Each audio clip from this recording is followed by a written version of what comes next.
बिस्मिल्लाहिर्रहमानिर्रहीम। अस्सलाम वालेकुम माय यूट्यूब फैमिली, कैसे हैं आप सब। आज आपके साथ मैं बहुत ही मज़ेदार सी स्विस रोल की रेसिपी शेयर करूंगी। ऑनियन स्विस रोल बनाना सिखाऊंगी। तो बहुत ही आसान सी रेसिपी है, चलिए बनाना स्टार्ट करते हैं इस रेसिपी को। तो यहाँ पर मैंने एक बोल लिया है और इसमें मैं सबसे पहले ऐड कर दूँगी 2 लार्ज साइज़ के अंडे।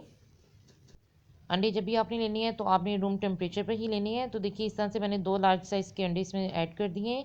और इसे ऐड करने के बाद अब आपने इसे अच्छे तरीके से बीट कर लेना है। तो यहाँ पर मैं 2 मिनट के लिए लो टू मीडियम पर रखते हुए अच्छे से बीट कर लूँगी।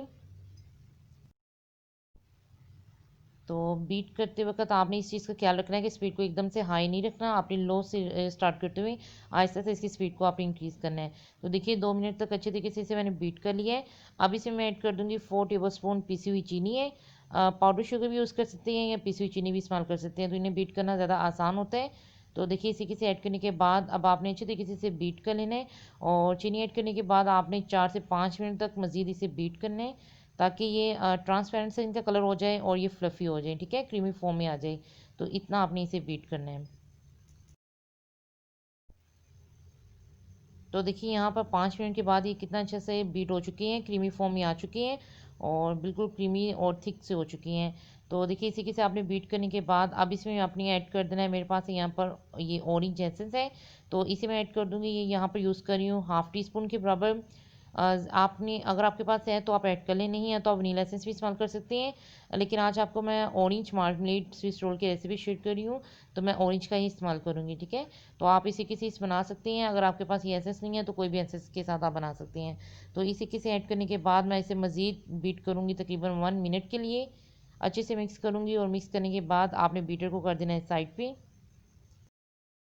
बहुत ही आसान सी रेसिपी है, ज़रूर ट्राई कीजिएगा। बेकरी से ज़्यादा अच्छी है, घर में बन के तैयार होती हैं और बहुत ही इजी सी टेक्निक्स हैं, इसमें कुछ ज़्यादा हार्ड एंड फास्ट रूल नहीं है। तो देखिए अच्छे तरीके से मैं बस मिक्स कर चुकी हूँ एसेंस को। अब यहाँ पर मैंने स्ट्रेनर ले लिया है, छलनी ले ली है और इसमें मैंने 4 टेबल स्पून ऐड कर दिए फ्लोर और 1/4 टीस्पून के बराबर मैंने इसमें बेकिंग पाउडर ऐड किया, ठीक है। बेकिंग सोडा नहीं ऐड करना, बेकिंग पाउडर। अब अच्छे तरीके से आपने छान लेना है। ये स्टेप करना ज़रूरी होता है क्योंकि आपको पता है इसमें लम्स होते हैं, जो बेकिंग पाउडर है और जो जितनी भी ड्राई इंग्रेडिएंट्स होती हैं इनमें लम्स होते हैं। तो अगर आप वैसे ही छाने बगैर इस्तेमाल करेंगे तो आपका जो बैटर है केक का या फिर स्विस रोल का अच्छा नहीं बनेगा। तो इसी के साथ आपने अच्छे तरीके से छान लेना है और अब आपने कट एंड फोल्ड करते हुए अच्छे तरीके से इसे मिक्स कर लेना है। इस स्टेप में आपने ज़्यादा तेज़ तेज़ हाथ नहीं चलाने, ठीक है। तो इस तरीके से आपने अच्छे से फोल्ड करना है ताकि जो लम्स है इसमें मैदे के वो सारे ख़त्म हो जाएं, ठीक है, इसमें कोई भी गांठ ना रहे। तो इस तरीके से आपने कट करते हुए फोल्ड करते जाना है, बहुत ही जेंटली, बहुत ही आराम से, बहुत ही स्लोली हैंड से। अगर आप जल्दी जल्दी करेंगे तो क्या होगा, जितना भी हमने इसमें एयर भरी है अंडे के साथ, जितनी भी उसमें हवा है वो सारी बैठ जाएगी, जिससे आपके स्विस रोल या केक का जो बैटर बनाया जाता है ना वो अच्छा नहीं बनता। तो इस स्टेप को आप गौर कीजिएगा। और यहाँ पर आपसे एक रिक्वेस्ट है कि अगर आपने अभी तक चैनल को सब्सक्राइब नहीं किया तो प्लीज़ मेरे चैनल को सब्सक्राइब कीजिएगा। अगर मेरी वीडियोस अच्छी रहती है तो आप वीडियो को लाइक कर सकते हैं, शेयर कर सकते हैं अपने फ्रेंड के साथ, फैमिली के साथ। और अगर मेरी वीडियोस अच्छी रहती हैं तो आप फीडबैक में बता सकते हैं, अपनी राय का इजहार कर सकते हैं। मैं हर एक कमेंट पढ़ती हूँ, मुझे बहुत अच्छा लगता है। तो देखिए इसी के से मैं इसे कर चुकी हूँ अच्छे तरीके से मिक्स। तो कितना अच्छा सा, कितना क्रीमी सा ये हो चुका है तैयार, और बिल्कुल रिबन जैसा। अब सबसे लास्ट में आपने ऐड कर देना है इसके अंदर 4 टेबल स्पून के बराबर ऑयल ऐड कर दे, कुकिंग ऑयल। ख्याल रखिएगा ज़्यादा स्ट्रॉन्ग फ्लेवर नहीं होना चाहिए जो भी आप कुकिंग ऑयल इस्तेमाल करें, ठीक है। तो इसी के साथ आपने ऐड करने के बाद अच्छे तरीके से बस मिक्स कर लेना है। बहुत ही जेंटली सा आपने इसमें अच्छे से बस मिक्स करना है इसमें ऑयल को।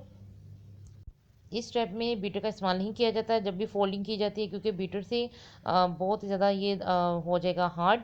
तो बहुत ही जेंटली सा आपने इसे स्पैचुला की मदद से ही या किसी भी आप चम्मच की वजह से इस तरह से आपने कट एंड फोल्ड करते हुए बस आपने मिक्स कर लेना है। तो देखिए अच्छे से ये मिक्स हो चुका है इस तरीके से। और यहाँ पर मैं इसे आपको तवे में बनाना सिखा रही हूँ, स्टव में बनाना सिखा रही हूँ, आपको मैं ओवन में बनाना नहीं सिखा रही क्योंकि हर एक के पास ओवन नहीं होता। तो मैं आज आपको बहुत ही आसान सी रेसिपी शेयर कर रही हूँ कि आप घर में स्टव पे भी बना सकती हैं। तो आपने इस तरह से एक पैन ले लेना है, पैन ले लें या फिर कोई तवा ले लें, थोड़ा बड़ी साइज़ का आप लीजिएगा। तो इसको आपने ग्रीस कर लेना है, तकरीबन ½ टी स्पून के बराबर आपने इसमें ऑयल ऐड करना है और अच्छे से आपने ग्रीस करना है चारों तरफ, ठीक है। इसके एजिस पर, इसके कॉर्नर्स पर अच्छे तरीके से आपने ग्रीस कर लेना है। अगर आपके पास बटर पेपर नहीं है तो आप बटर पेपर के बगैर भी इसे बना सकते हैं। इसी के साथ आपने ग्रीस कर लेना है और ग्रीस करने के बाद अब आप मैं क्या करूँगी, देखिए मैंने अच्छे से ग्रीस कर लिया है। और ग्रीस करने के बाद आपने ये जो बैटर है इसको इसके ऊपर पोर कर देना है। आपने थोड़े बड़े साइज़ का पैन या इसमें तवा लेना है, क्योंकि हमें इसे थिन बनाना है, ठीक है, क्योंकि स्विस रोल आपको पता है थिन बनेंगे तभी इसकी फोल्डिंग आसानी होगी। तो इसी के सामने इसके ऊपर पोर कर देना है, थोड़ा सा ऊपर उठा के रखिएगा तो इसमें एयर बबल्स नहीं आएंगे, ठीक है। तो इसी के सामने सारा इसमें पोर कर देना है। इस रेसिपी को बनाने में ज़्यादा टाइम नहीं लगता, 10 से 12 मिनट में ये रेसिपी बन के तैयार हो जाती है। बहुत ही मज़े की लगती है, बच्चों को तो बहुत ही पसंद है। और आप इसे शाम की चाय के साथ या किसी भी टाइम आपको अगर भूख लग रही हो तो आप इस रेसिपी को बनाकर इंजॉय कर सकते हैं। तो देखिए अच्छे तरीके से मैं डाल चुकी हूँ। अब डालने के बाद आपने स्पैचुला की मदद से इवन कर देना है, कॉर्नर्स तक अच्छे तरीके से, किनारों तक आप इस तरह से इसे फैला लें। और इवन फैलाइएगा, कहीं से ऊपर या नीचे नहीं होना चाहिए, इवन सा होना चाहिए, ठीक है। तो इस तरीके से बहुत हल्के हाथों के साथ आपने इसे फैला लेना है। इससे जितनी भी एयर बबल्स है वो भी निकल जाएंगे और इवनली जो बैटर है वो अच्छे से स्प्रेड हो जाएगा, ठीक है। तो अच्छे से आपने इस तरह से स्प्रेड कर देना है। अगर आप इसे ओवन में बनाना चाहते हैं तो फिर आप बेकिंग ट्रे में इस तरह से कोई खुले साइज़ की लीजिएगा, उसमें फैला लीजिएगा। और 180 डिग्री पर आप रखते हुए आपने इसे 12 से 15 मिनट में अच्छे से बेक कर लेना है, क्योंकि थिन सी लेयर है, आपको पता है बहुत जल्दी बेक हो जाएगी। तो मैं यहाँ पर इसे चूल्हे पर बना रही हूँ, स्टव पे बना रही हूँ, तो मैंने चूल्हे को पहले से ही लो फ्लेम पर रखते हुए इसे मैं पकाऊंगी। तो मैं इसे पकाऊंगी जब तक इसका अच्छा सा कलर नहीं आ जाएगा। और इसे बनाने में तकरीबन 10 मिनट से 12 मिनट या 15 मिनट लग सकते हैं। तो देखिए अच्छे से मैंने इसे रख दिया हुआ है। रखने के बाद आपने इसे कवर कर देना है। तो मैंने यहाँ पर लो फ्लेम पर रखते हुए इसे पका रही हूँ। आपने मीडियम या हाई नहीं रखनी। अगर मीडियम या हाई करेंगे तो क्या होगा कि ये अंदर से कच्चा रहेगा और इसका कलर बहुत ख़राब सा और जलने की स्मेल भी आएगी, ठीक है। तो इस बात का ख्याल रखिएगा, जो फ्लेम होती है वो बहुत काउंट की जाती है, ठीक है। तो यहाँ पर मैं आपको बता रही हूँ कि आपको मैंने 12 से 15 मिनट में अच्छे से इसे बेक कर लिया था। तो इसे बेक करने में ज़रूरी नहीं है कि ओवन ही चाहिए, आप इसे चूल्हे पर भी बना सकती हैं इसी के से। तो देखिए एक तरफ से जब इसका कलर चेंज हो जाएगा तो फिर आपने इसकी साइड को टर्न कर देना है। तो यहाँ पर इसे पकते हुए यहाँ पर हो चुकी हैं, लो फ्लेम पर बनते हुए कुक होते हुए यहाँ पर हो चुके हैं तकरीबन 12 मिनट। तो 12 मिनट के बाद आप इस तरह से इसे चेक कीजिएगा। अगर आप ओवन में बना रहे हैं तो जल्दी बनेगा, अगर आप स्टव पे बना रहे हैं तो थोड़ा सा टाइम ज़्यादा लगता है, तकरीबन 4 से 5 मिनट का फ़र्क आ जाता है। तो इसी के से आपने चेक कर लेना है स्कोर की मदद से। अगर तो बैटर इसके ऊपर लगा हुआ आ रहा है तो इट्स मीन कि अभी मज़ीद आप इसे कुक कर सकती हैं। लेकिन अगर बिल्कुल ये क्लीन आ रही है स्कोर तो इट्स मीन कि हमारा हो चुका है बिल्कुल रेडी स्विस रोल। तो इस तरीके से देखिए स्विस रोल का जो ये केक का बैटर है वो तैयार हो चुका है। तो देखिए इसका कलर कितना अच्छा सा है। अब आप इसकी साइड को टर्न कीजिएगा और टर्न करने के बाद देखिए इस तरह से आपने टर्न करना है बहुत एहतियात के साथ, क्योंकि काफ़ी सॉफ्ट बन के तैयार होते हैं।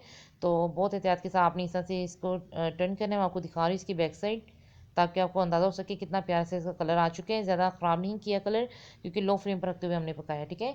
तो साइड टर्न करने के बाद बस आपने आधा मिनट के लिए इस तरह से इसे साइड टर्न किए रखना है। और फ्लेम मैंने यहाँ पर बंद कर दी थी। अब आपने यहाँ पर क्या करना है कि इसको निकाल लेना है, इसको बिल्कुल आपने ठंडा कर लेना है। ठंडा करने के बाद फिर आपने इसके ऊपर जो मज़ीद हम नेक्स्ट स्टेप होगा वो करेंगे। तो यहाँ पर मुकम्मल ये ठंडा हो चुके हैं। और यहाँ पर मैंने मार्मलेट ऑरेंज लिया है, जैम।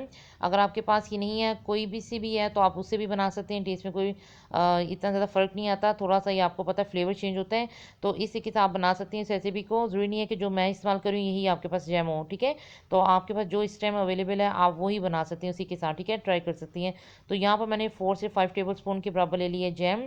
और लेने के बाद आपने अच्छे तरीके से ठंडा करने के बाद इसके ऊपर स्प्रेड कर देना है इस तरीके से। इस बात का ख्याल रखिएगा, अगर आप गरम गरम के ऊपर करेंगे तो ये टूट जाएगा, अच्छा नहीं बनेगा, ख़राब बनेगा। तो आपने जैम का जब भी इस्तेमाल करना है आपने इसको मुकम्मल तौर पर ठंडा कर लेना है। उसके बाद आपने इसके ऊपर स्प्रेड कर लेना है इस तरीके से। और अच्छे तरीके से आपने किनारों तक इस तरह से स्प्रेड कर लेना है जैम को। तो है ना मज़ेदार सी और आसान सी ये रेसिपी, ज़रूर ट्राई कीजिएगा, बनाइएगा। इस रेसिपी को ज़्यादा टाइम नहीं लगता बनाने में।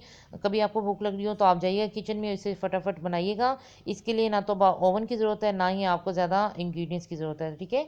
तो ज़रूर बनाइएगा, घर की ही चीज़ों से ये बन जाती है तमाम चीज़ें। और हर घर में तकरीबन तमाम इंग्रेडिएंट्स मौजूद ही होती हैं, ठीक है, हर किचन में। तो देखिए इसी के अच्छे से मैं फैला चुकी हूँ चारों तरफ कॉर्नर्स तक। अब आपने बहुत ही जेंटली इसको सॉफ्ट, क्योंकि सॉफ्ट से ये बहुत जेंटली आपने इस तरह से इसे फोल्ड करना है। तो मैंने यहाँ पर बटर पेपर ले लिया था ताकि इसे फोल्ड करने में आसानी हो। और रैप भी हमने इसे बटर पेपर में ही करना है। तो इसी के से थोड़ा थोड़ा सा आपने बटर पेपर के साथ थोड़ा थोड़ा स्टेप करते हुए इस तरह से फोल्ड करते जाएं। और इसी के साथ आपने फोल्ड करने के बाद इसे बटर पेपर के अंदर ही अच्छे से आपने इस तरह से कवर कर देना है इसको, और इस तरह से रैप करके आपने इसे छोड़ देना है। और इसे मैं फ्रीज़र में रखूँगी 15 मिनट के लिए। फ्रीज़र में रखना है, ठीक है, फ्रिज में नहीं रखना, फ्रीज़र में, ताकि ये अच्छे से सेट हो जाए। सेट होने के बाद फिर आपने इसी कटिंग करनी है, ठीक है। तो इसे मैं रख रही हूँ फ्रीज़र में सेट होने के लिए। तो यहाँ पर 15 मिनट गुजरने के बाद अच्छे से सेट हो चुका है। इसे मैं निकालूंगी और ये फ्रीज़र में बहुत अच्छे से सेट हो जाता है। अगर आपको बहुत जल्दी चाहिए तो इस तरह से आप फ्रीज़र में रख के आप दिखा सकते हैं और इस तरह से सेट कर सकते हैं। मुझे वीडियो में दिखाना था तो मैंने इसे 15 मिनट के बाद निकाल के आपको कट करके दिखा रही हूँ कि देखिए कितनी अच्छे से ये सेट हो चुका है। बहुत ही सॉफ्ट ये बन के तैयार हुआ था और बहुत ही मज़े का भी बन के तैयार हुआ था। फ्रेश था, घर की चीज़ों से बना था। हमें पता हमने क्या इस्तेमाल किया है और कितनी हेल्दी हमने इसमें चीज़ों का इस्तेमाल किया है, और जो चीज़ें भी इस्तेमाल की हैं वो साफ़ सुथरी हैं। तो इस तरीके से देखिए आपने इस तरह से इसे कट कर लेना है, क्योंकि सेट हो जाता है एक मतलब रोल होने के बाद, और फिर ये खुलता नहीं है, ठीक है। तो सेट करना इसे ज़रूरी है, ठीक है, इसे रेस्ट देना ज़रूरी है। तो इसी के साथ आपने 1-1 इंच की मोटाई पर इस तरह से आप इसे कट करते जाएँ। बहुत ही आसान सी है, देखने में भी बहुत अच्छी लग रही है और खाने में तो इसका जायका बहुत ही अच्छा था और बहुत ही पसंद आती है सबको। बच्चों को भी पसंद आती है, बड़ों को भी ये पसंद है। आप चाय के साथ इस रेसिपी को बना सकते हैं, इंजॉय कर सकते हैं। सर्दी का मौसम है तो ऐसी रेसिपीज़ बहुत अच्छी लगती हैं। Thank you so much for watching my channel. Allah हाफिज़।